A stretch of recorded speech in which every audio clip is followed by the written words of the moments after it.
नंदी, जी माता। क्या भोलेनाथ अब तक नहीं लौटे? नहीं लौटे माता, पता नहीं कब लौटेंगे। वे आपको कुछ बताकर नहीं गए? क्या तुम ये नहीं जानते कि वो मुझे कुछ बताकर नहीं जाते? जानता हूँ माता, परंतु कभी कभी आप अपनी दिव्य दृष्टि से ये पता कर लेते हैं कि भगवान भोलेनाथ कहाँ हैं। यदि पता लगा लेती तो क्या मैं पूजा की थाली लेकर यहाँ चली आती?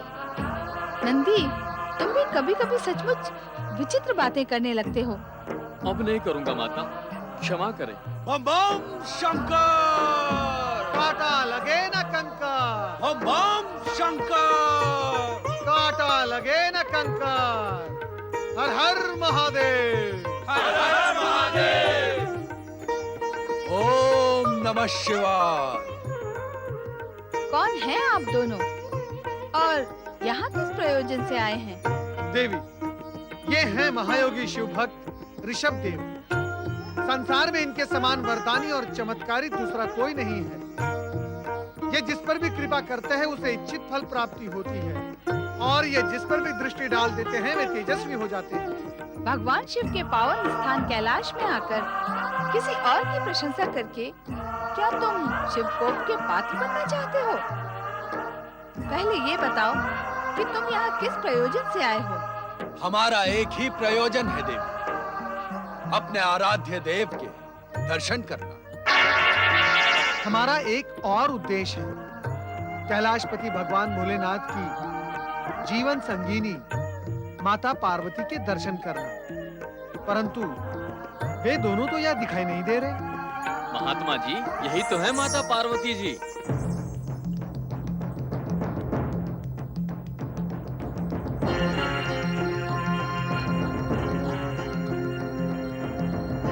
विश्वास नहीं होता कि यही देवी पार्वती है। आपके विश्वास की हमें आवश्यकता नहीं है। ऐसा लगता है आप लोग शिव भक्त नहीं, पाखंडी हैं। आपकी दृष्टि शुद्ध नहीं है। हमने तो कल्पना की थी कि शक्ति स्वरूपनी देवी पार्वती परम रूपवती, परम तेजवती, महाशक्तिमयी होगी। परंतु आपको देखकर तो कोई भी ऐसा नहीं कहेगा कि आप ही देवी पार्वती हैं। यदि आप देवी पार्वती होती तो देखने वाले की दृष्टि स्वयं झुक जाती। ऐसे बार बार देखने की आवश्यकता ही नहीं पड़ती। गुरुवर, जब ये सिंह वाले बंदूक कह रहे हैं कि यही माता पार्वती है तो मान लेते हैं कि यही माता पार्वती है। ऐसे कैसे मान? हम ऐसे नहीं मानेंगे। मैं तो मान लेता हूँ गुरुवर कि यही माता पार्वती है। प्रणाम माता पार्वती। कृपया आप हमें ये बताएं कि भगवान भोलेनाथ के दर्शन हमें कब, कहाँ और कैसे होंगे? पार्वती को अविनय और शंका की दृष्टि से देखने वाले शिव योगी चले जाओ कैलाश से, अन्यथा परिणाम शुभ नहीं होगा। शिव योगी परिणाम की चिंता नहीं करता देवी। आपसे जो हो सके कर ले, परंतु हम कैलाशपति के दर्शन किए बिना कैलाश से नहीं जाएंगे। नंदी, भृंगी, शिवगणों, इन दोनों पाखंडियों को कैलाश से दूर कर दो। सावधान! ऐसा प्रतीत होता है कि कैलाश के शांत शीतल वातावरण में रहकर भी आपके मन में क्रोध की ज्वाला धधकती ही रहती है। ये अच्छा नहीं है। अपने क्रोध को शांत कीजिए। हम आपसे पहले भी कह चुके हैं, आपसे जो हो सके करें, परंतु हम अपनी कामना पूर्ण किए बिना कैलाश से नहीं जाएंगे। गुरुवर, सुना है माता पार्वती जब चाहे तब शक्ति का रूप धारण करके प्रलय मचा सकती है। उचित यही होगा कि हम यहाँ से चले चले। कदापि नहीं। इस साधारण नारी के क्रोध से हम भयभीत होने वाले नहीं हैं शिष्य। तुम भी भयभीत ना हो। मैं अंतिम बार कह रही हूँ तुमसे, चले जाओ यहाँ से, अन्यथा मैं तुम्हें श्राप दे दूंगी। आपके श्राप का हम पर कोई प्रभाव नहीं होगा। आप श्राप देकर देख लें, हमें कुछ नहीं होगा। कैलाशपति की कृपा से हमें शाप रक्षा कवच प्राप्त है। तुम हमारी शक्ति देखना चाहते हो? हठी, शिव योगी, हाँ, देखना चाहते हैं। आप भी श्राप देकर देख लें। शिव योगी, मैं पार्वती तुम्हें श्राप देती हूँ। स्वामी आप? ओम नमः शिवाय। प्रणाम माता पार्वती। देवर्षि नारद,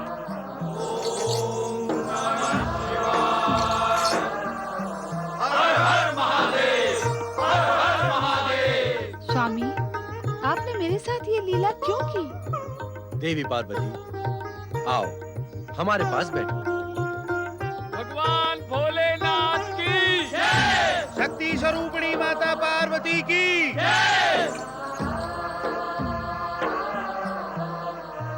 आश्चर्य है देवी, तुमने हम दोनों को नहीं पहचाना। तुमने हमें अपनी दिव्य दृष्टि से देखने का प्रयत्न भी नहीं किया। आपने मेरी बुद्धि भ्रमित जो कर दी थी स्वामी। नारायण नारायण। अच्छा हुआ माता आपने अपनी दिव्य दृष्टि का प्रयोग नहीं किया, अन्यथा आप दोनों की ये लीला हमें कहाँ देखने को मिलती।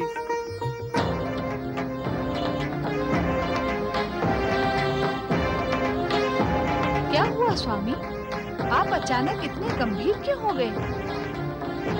भोलेनाथ, क्या कुछ अघटित घटित हुआ है? हाँ नारद, महाराज वज्रसेन के प्राण संकट में हैं। उन पर शत्रुओं ने आक्रमण किया है।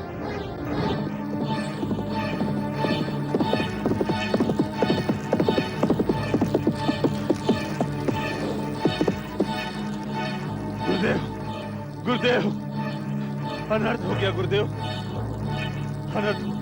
कैसा अनर्थ हो गया महामंत्री सुदन? क्या आप युद्ध भूमि से आ रहे हैं? महाराज, वज्रसेन का महल ही युद्ध भूमि बना हुआ है गुरुदेव। शत्रुओं ने दोनों ओर से दशारण पर आक्रमण कर दिया। महाराज वज्रसेन ने डटकर उनका सामना किया, परंतु पहले ये बताएं कि महाराज वज्रसेन जीवित हैं या नहीं? भगवान शिव की कृपा से वे जीवित बच गए, परंतु शत्रुओं ने उन्हें बंदी बना लिया। मैं बड़ी कठिनाई से शत्रुओं के बीच से निकलकर आपको सूचित करने आया हूं गुरुदेव। इस समय दशारण की रक्षा के लिए केवल आप ही कुछ कर सकते हैं। ये तो होना ही था महामंत्री। आपके महाराज वज्रसेन ने भोग विलास में डूबकर आचरण की सभी मर्यादाओं को तिलांजलि दे दी थी। वे प्रजापालक का कर्तव्य भूल गए थे। इसके अतिरिक्त उनका और क्या परिणाम हो सकता था? ये दोष निकालने का समय नहीं है गुरुदेव। कुछ ऐसा करें कि दशारण देश पर आया ये संकट समाप्त हो जाए और महाराज बंदी गृह से मुक्त हो सके। हमारे पास कोई मुक्ति मंत्र नहीं है महामंत्री सुदंत, कि जिसका प्रयोग करके हम महाराज वज्रसेन को शत्रुओं से मुक्त करा दें। फिर भी हम प्रयत्न अवश्य करेंगे,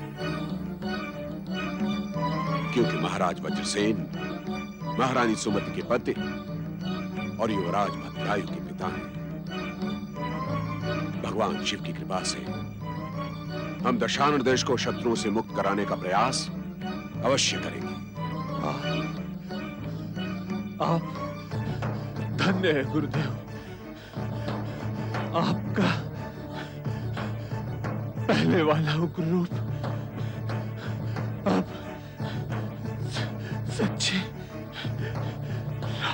राजगुरु में परिवर्तित महामंत्री सुदन चुका। महामंत्री संभालिए। आपका प्रयास अवश्य सफल होगा। आप आश्रम में चलकर विश्राम करें महामंत्री। मैं आपके उपचार की व्यवस्था कर रहा हूं। भगवान शिव की कृपा से आप शीघ्र ही स्वस्थ हो जाएंगे। आइए। माँ, भैया, कहाँ हैं आप लोग? सोमदत्त, क्या बात है बेटा? सोम, भद्रायु कहाँ है? भद्रायु मेरे साथ कैसे हो सकता है मैया? मैं तो तुम्हें बताकर गया था कि मैं अकेला व्यापारियों से मिलने दशान राज्य जा रहा हूँ, परंतु दशान में तो युद्ध छिड़ा हुआ है। क्या? दशान राज्य में युद्ध छिड़ा हुआ है? हाँ माँ, इसीलिए मैं दशान राज्य से निकलकर दूसरे राज्य चला गया। मैया, हम कुछ व्यापारियों ने व्यापार के लिए विदेश जाने का निश्चय किया है। क्या तुम विदेश जाओगे? नहीं बेटा, इसकी क्या आवश्यकता है?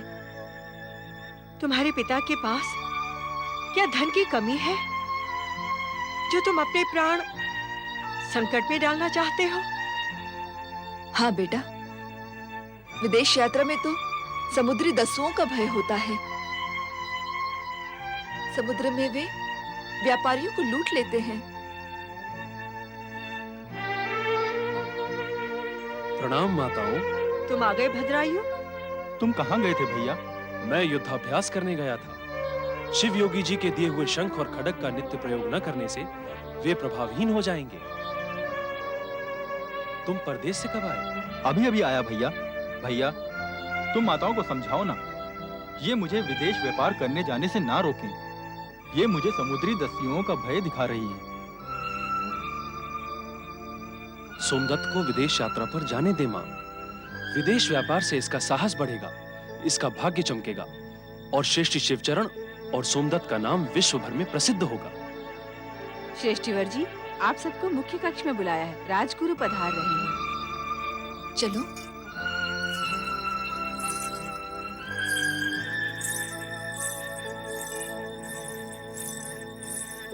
प्रणाम गुरुवर। प्रणाम गुरुवर। गुरुवर, आप इस समय यहाँ?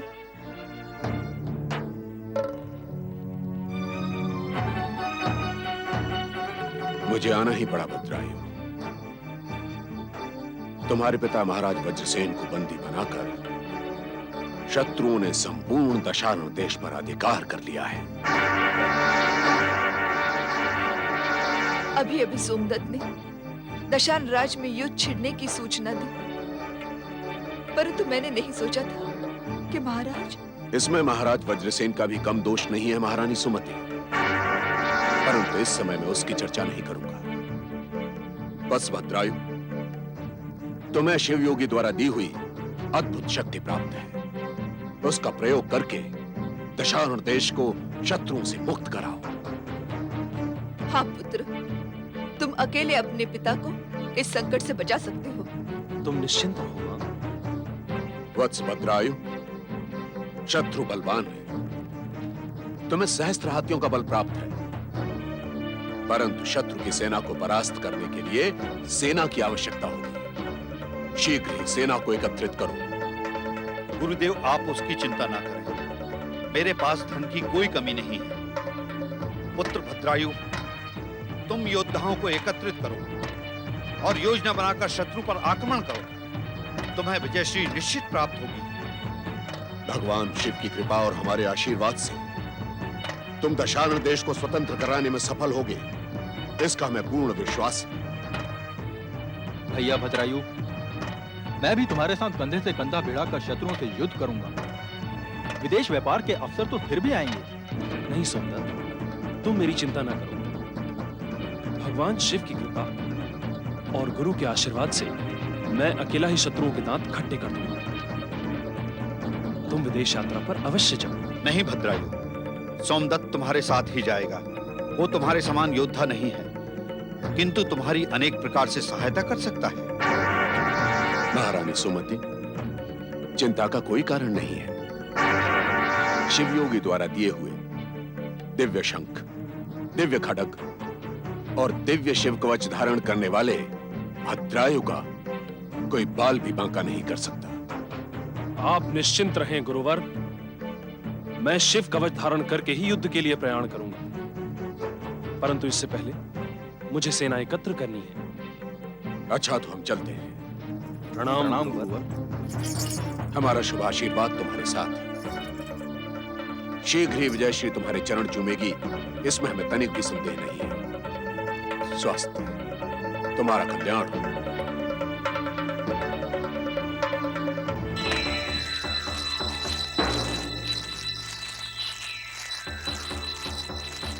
सावधान, कोई आ रहा है।